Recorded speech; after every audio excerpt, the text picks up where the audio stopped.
Partir en vacances en autocar sera bientôt possible en France. La libéralisation dans ce secteur des transports permettra aux voyageurs de bénéficier de tarifs plus abordables qu'en train, mais les voyages seront plus longs.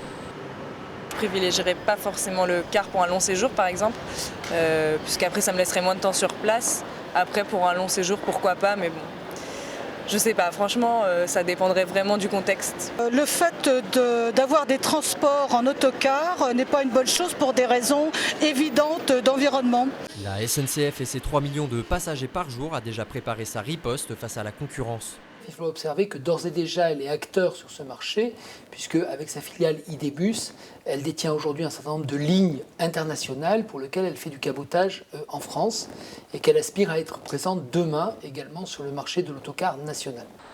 Certaines communes peu desservies par les trains bénéficieront de lignes de car. Les entreprises du secteur, elles, vont profiter de l'ouverture d'un nouveau marché.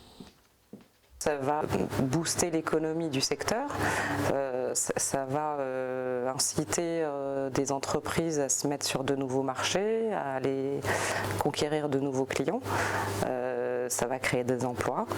On estime à peu près à 10 000 emplois créés d'ici à 2020. Il nous faudra des nouveaux conducteurs de bus. Il nous faudra aussi du personnel pour accueillir les personnes peut-être en gare, les services de réservation aussi, la commercialisation, la promotion.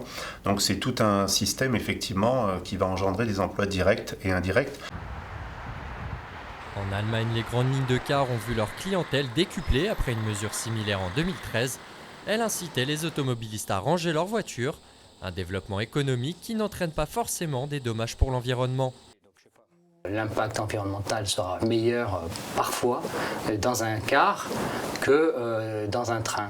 Et sans aucune mesure, dans un rapport extraordinaire par rapport à une voiture. C'est-à-dire qu'un car remplacera 20 voitures, 30 voitures, 50 voitures qui auraient été utilisées par des voyageurs. C'est ça aussi l'avancée. En attendant la mise en place de la libéralisation des transports en autocar prévue par la loi Macron appliquée en 2016, les entreprises ferroviaires ainsi que les entreprises d'autocars vont devoir se mettre d'accord pour écrire une nouvelle page dans l'histoire des transports à l'intérieur de la France.